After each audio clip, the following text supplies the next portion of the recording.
എൻ്റെ ചിരി, എൻ്റെ മേക്കപ്പ്, എൻ്റെ ബോഡി, എൻ്റെ വാക്ക്, എൻ്റെ നോക്ക്, എൻ്റെ രീതി. എൻ്റെ ചിരി, എൻ്റെ മേക്കപ്പ്, എൻ്റെ ബോഡി, എൻ്റെ സ്റ്റൈൽ. എൻ്റെ ചിരി, എൻ്റെ മേക്കപ്പ്, എൻ്റെ ബോഡി, എൻ്റെ ഫ്രീഡം. നാട്ടിൽ നടക്കുന്ന കഥയാണേ കഷ്ടം, എന്നെ കൂട്ടിലാക്കാൻ നോക്കിയോരെ കഥകളും കഷ്ടം. എന്നെ പോലുള്ള ഒരു കൂട്ടത്തിനെ കൂട്ടാൻ എനിക്കിഷ്ടം, എൻ്റെ കൂടെ നിൽക്കാൻ പറ്റുന്നവരെ കൂട്ടാൻ എനിക്കിഷ്ടം.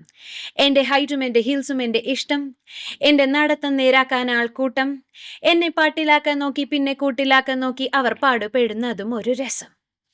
കയ്യടിയാണ് കാരണം ഇത് കയ്യടിയല്ല, ബോഡി ഷേമിങ്ങിനെതിരെയുള്ള അതെ അതെ അടിയാണ് അതെ ശരിക്കും അതെ പറഞ്ഞാൽ. അതെ, ഇത് ഫീമെയിൽ ഓറിയന്റഡ് ഒന്നും ഞാൻ പറഞ്ഞിട്ട് ഇറക്കിയതല്ല. ഉം.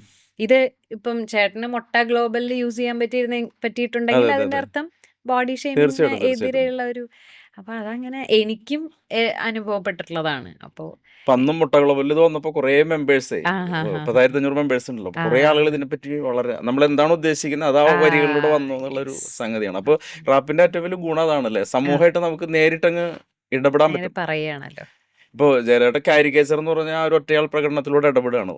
അത് അതെ, അത് അത്രയും സ്വാതന്ത്ര്യമുള്ള മറ്റു കലകളൊക്കെ ഇല്ല, കാരണം ഇല്ല ഇല്ല, നേരിട്ട് സംസാരിക്കല്ലേ, അതെ ഒരു മനുഷ്യൻ വന്ന് സംസാരിക്കല്ലേ. റാപ്പിന്റെ ഗുണം അതല്ല, നേരിട്ട് അങ്ങ് ആ ചെറിയ വരി, വളരെ ലളിതമായ സാഹിത്യമൊന്നും ഇല്ലല്ലോ, വളരെ ലളിതമായ വരികളിലൂടെ അങ്ങ്. അതെ അതെ അതെ, അപ്പൊ ശരി. അത് ഗംഭീരാണ്, അതിഗംഭീരാണ്.